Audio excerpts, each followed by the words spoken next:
Y para continuar hablando de la crisis de inseguridad que se vive en Ecuador, conectamos en directo a esta hora con la abogada constitucionalista y politóloga Angélica Porras Velasco. ¿Qué tal, Angélica? Empecemos hablando. ¿Este tipo de ataques a los medios de comunicación son una nueva forma de extorsión por parte de los criminales?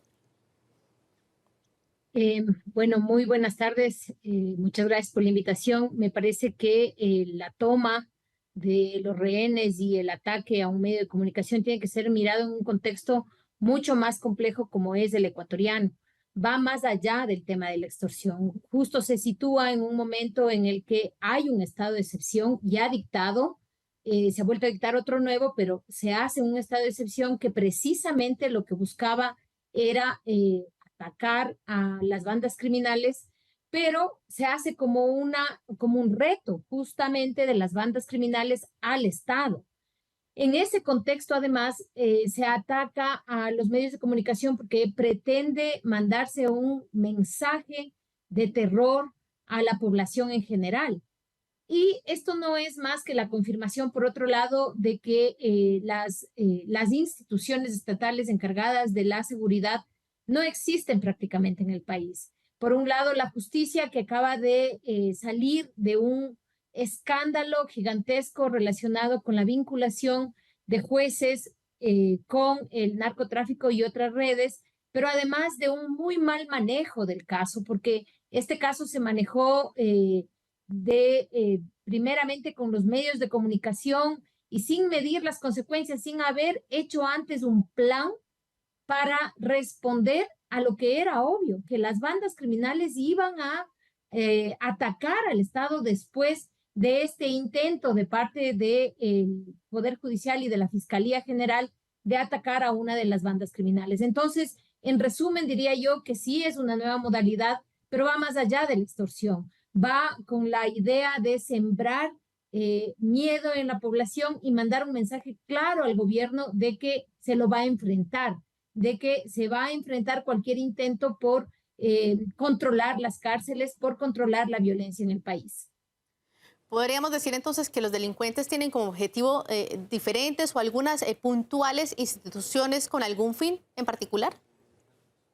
Bueno, yo creo que hay que entender varias cuestiones aquí. La primera de ellas es que durante los gobiernos anteriores hubo una gestión de la violencia caracterizada por la ausencia del Estado. Es decir, las bandas criminales hacían y deshacían. Eso significó que el poder que pudieron obtener en los puertos para el tráfico de drogas, en las extorsiones a las personas, en los asesinatos, en el tráfico de migrantes y en el lavado de dinero, era prácticamente sin ninguna consecuencia, una total impunidad. Y esto sobre todo se vio y se reflejó en el gobierno de Lenín Moreno y en el gobierno de Guillermo Lasso. Incluso en el último caso, en el gobierno de Guillermo Lasso, se llegó a descubrir relaciones entre personas muy cercanas al gobierno y una de las mafias que opera en el Ecuador, mafias relacionadas con el narcotráfico. Entonces, en realidad, una de las cuestiones que explica el momento que estamos viviendo es esa ausencia, ese retiro total del Estado de la necesidad de regular la economía, de regular toda la actividad que existe en una sociedad. Entonces, ahí es donde entraron las bandas criminales a cumplir el papel del Estado, a sustituir al Estado, y el ejemplo fueron las cárceles.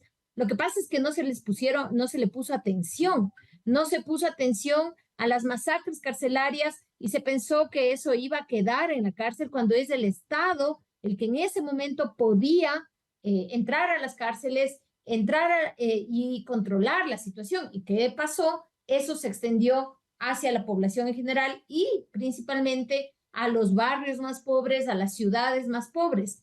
A eso súmele que falta de control del Estado, hay una infiltración de las fuerzas policiales, de la justicia, de la fiscalía por parte del crimen organizado. Entonces, la respuesta que puede dar el Estado tiene que ser planeada a corto, mediano y largo plazo. Y precisamente eso no se ha hecho.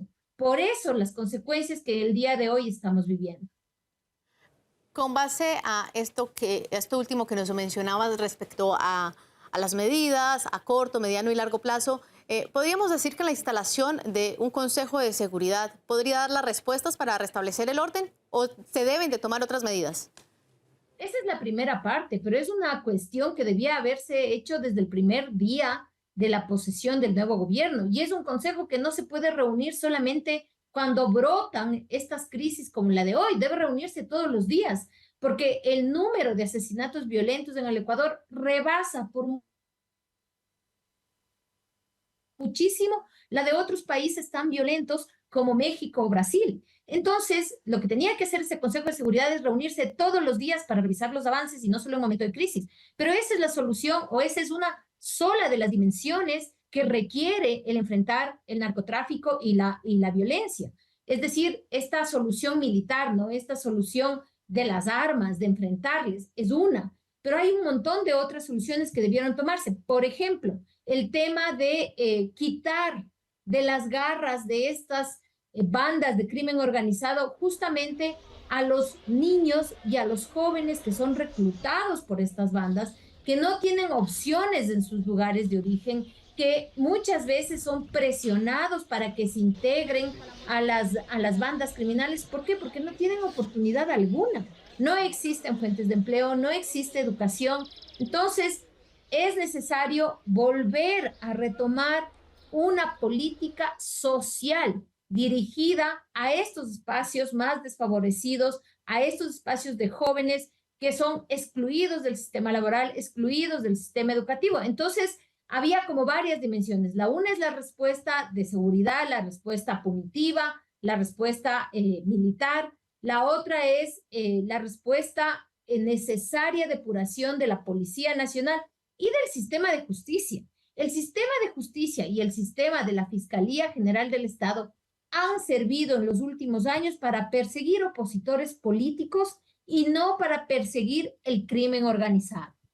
Obviamente eso significó que el crimen organizado fuera acrecentando sus redes de relaciones con la propia justicia y con el poder político.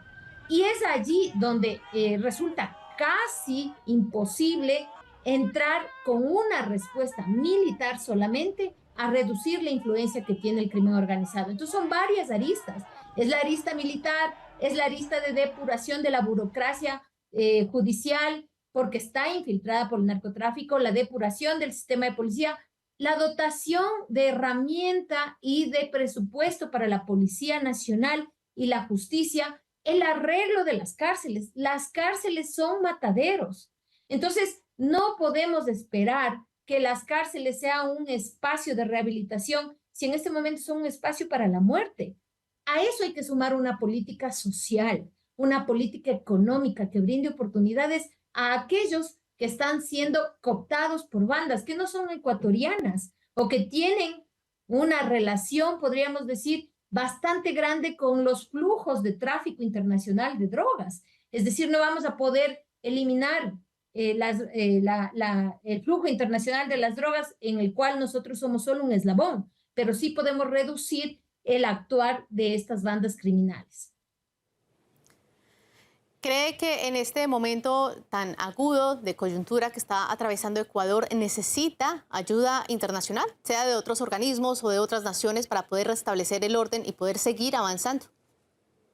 Yo creo que sí, pero hay que tener mucho cuidado, porque no se trata de recibir cualquier ayuda, como por ejemplo la ayuda de los Estados Unidos y su política de lucha o de guerra contra las drogas, que ha tenido una absoluta muestra de fracaso en donde quiera que ha intervenido.